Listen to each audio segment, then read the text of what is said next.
India, a country of over 1.4 billion people, speaks more than 19,500 languages and dialects. Of these, 22 are recognized in the 8th schedule of the Indian Constitution. Yet, India has no national language. Hindi and English are the official languages of the Union government. In this linguistic diversity, a long standing debate continues to simmer. Should Hindi be declared as India's national language? The issue gained momentum again in recent years due to renewed push by the central government to promote Hindi in administration, education, and central services. The new education policy of 2020, which emphasizes a three-language formula, often interpreted as an implicit mandate for Hindi in non-Hindi states. Controversial statements by ministers promoting Hindi as a unifying language, sometimes at the expense of regional tongues. The result is a heated, often polarizing debate. Hindi speaking states often see Hindi promotion as natural or necessary. Non Hindi states view it as a threat to their linguistic identity and autonomy.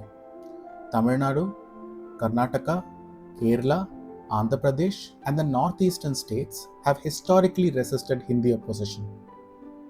This is not merely a cultural issue, it touches the core of India's federal structure, educational equity, and access to national opportunities. Let's go deep inside. Here are the most common arguments made by those who advocate for Hindi as India's national language. Hindi is spoken by over 40% of Indians. Since it's most widely spoken language, it should be the national language.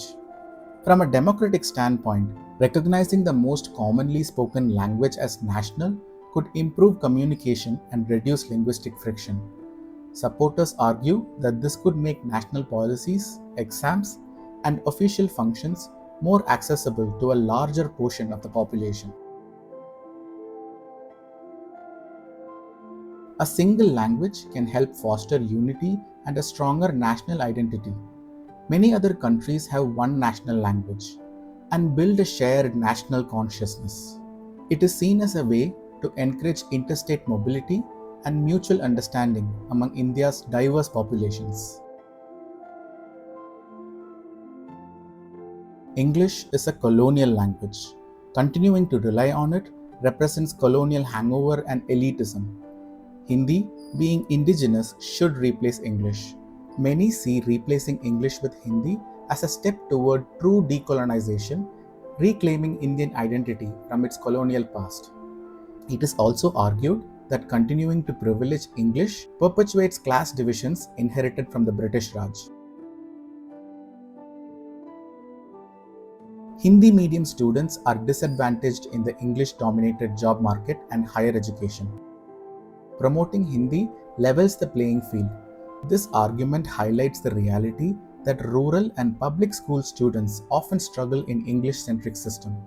Using Hindi in more sectors could increase job access and reduce educational inequality in large parts of North and Central India.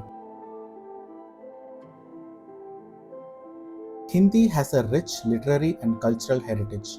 Promoting it nationally would strengthen Indian cultural identity. Hindi literature, poetry, cinema, and music have played a significant role in shaping post-independence Indian culture. Supporters feel that promoting Hindi can serve as a cultural thread linking various parts of the country. Hindi is already widely used in Bollywood, national media, and central government communication. Making it official would just formalize the reality. From Bollywood movies to government announcements, Hindi already dominates national discourse. Proponents argue that formalizing Hindi reflects what is already the lived reality for many Indians. Having one common language would simplify government functioning, central exams, and national communication. With a single language, translation costs, bureaucratic confusion, and communication delays could be reduced. It could streamline operations across the state and central agencies especially in crisis management and national programs.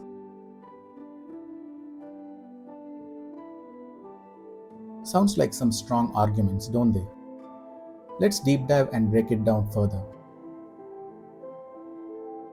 Hindi is not the majority language. Hindi and its dialects together may be spoken by 40 to 44%, but this still means that over 55% of the Indians don't speak Hindi as a first language. India is a democracy, not a majoritarian state. National identity cannot be built by ignoring the linguistic majority of the country. A language cannot be imposed on the rest simply because of a numerical edge. Doing so risks alienating large sections of the population. Unity doesn't require uniformity. India has stayed united for over 75 years without a national language. Unity in diversity has been the foundation of Indian federalism. Countries like Switzerland and Canada manage with multiple national languages. Language-based unity in a diverse country like India has historically come from negotiation and inclusion, not standardization. English is a neutral link language. No group in India claims English as their native tongue. It serves as a bridge language across regions. Replacing it with Hindi just shifts the linguistic privilege from one elite, that is English speaking, to another, that is Hindi speaking. English also allows equitable communication between southern, northeastern, and northern states without forcing one group's language on another. Promoting Hindi won't fix inequality.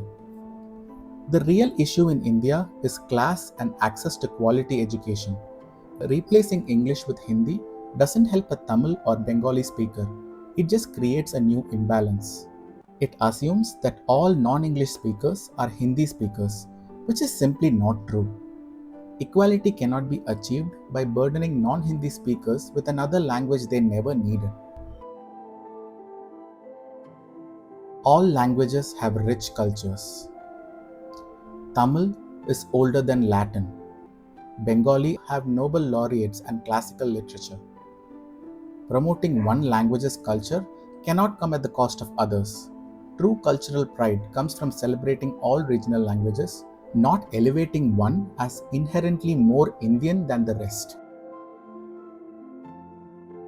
Just because Bollywood uses Hindi doesn't mean that it should be imposed.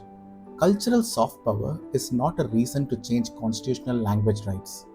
Entertainment-based exposure is not the same as functional fluency or literacy, and making policy decisions based on it is misleading. Administrative convenience cannot override equity. Government exists to serve all citizens fairly. Efficiency should not come at the cost of fairness and inclusion. If efficiency requires the marginalization of millions, it is not true efficiency. It's exclusion disguised as streamlining. The three-language formula, as pushed by the NEP 2020, requires students to learn a regional mother tongue, Hindi in non-Hindi states, and English. In Hindi-speaking states, this usually means Hindi, already their mother tongue, English, and another Indian language, which, let's face it, will often be Sanskrit. Non-Hindi students must learn two native languages, English and Hindi. For a student in Tamil Nadu, Kerala, or Manipur, neither English nor Hindi is a native language. They are expected to reach proficiency in both while simultaneously mastering their own regional language. This creates a cognitive load that Hindi-speaking students do not experience. Hindi students only need to learn one language, that is English. In Hindi-speaking states, students already speak Hindi natively, and English is the only new language they must learn. Some argue that Hindi students also learn Sanskrit as a third language, which would make the effort symmetrical. However, this comparison overlooks critical factors. Sanskrit shares the same script, that is Devanagari, and vocabulary as Hindi, and is usually not taught with the same intensity or functional expectations. Unlike Hindi, Sanskrit is not used in administration, communication, or central exams, making it a low-pressure academic subject rather than a functional second language. The third language is often Sanskrit or another Indian language, but is rarely taught with the same intensity. This leads to an unequal distribution of effort and results in a one-sided expectation where non-Hindi speakers are always the ones adapting. It is often implemented rigidly, with Hindi being the de facto mandatory.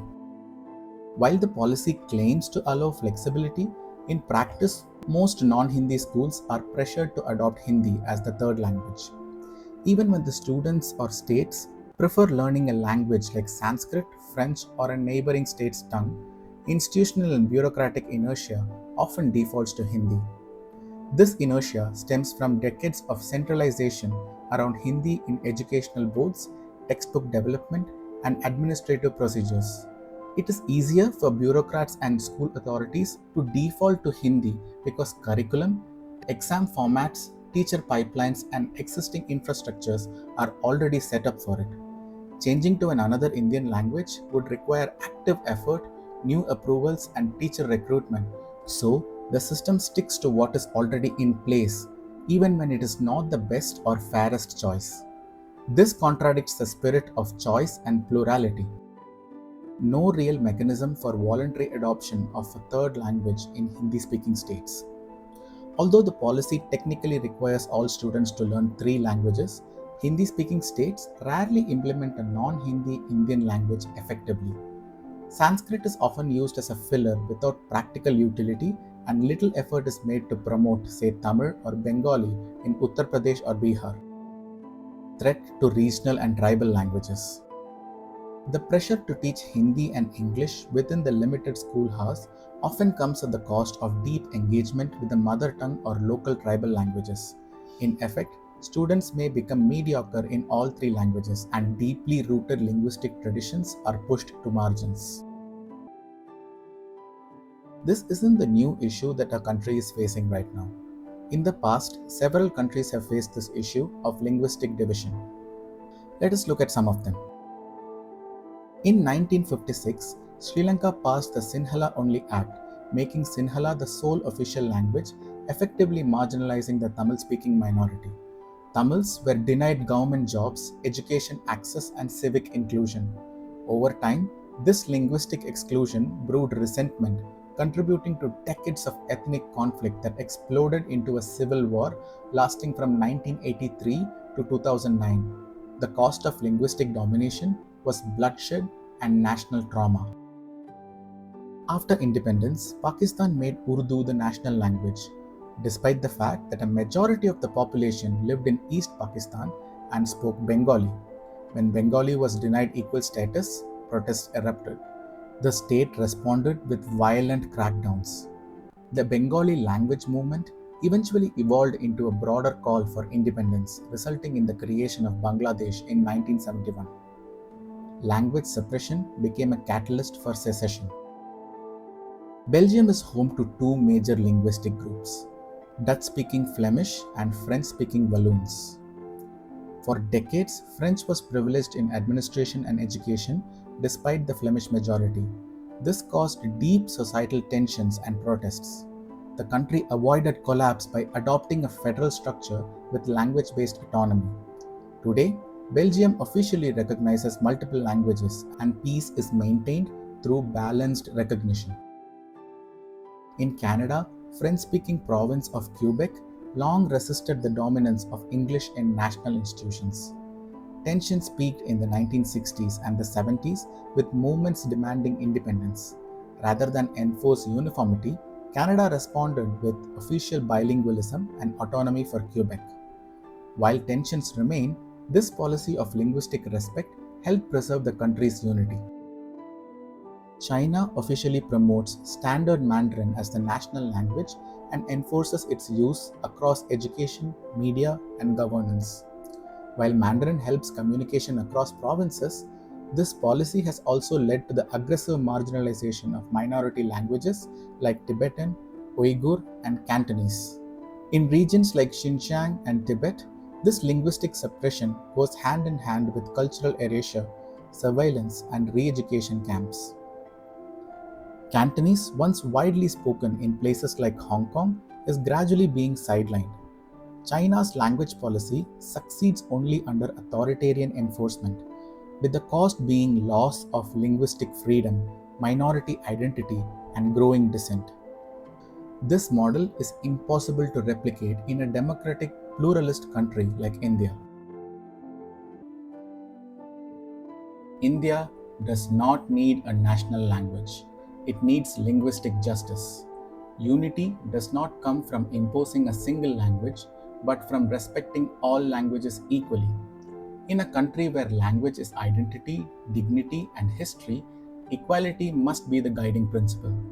At its core, this is not just a linguistic debate, it is a debate about power, access, and control.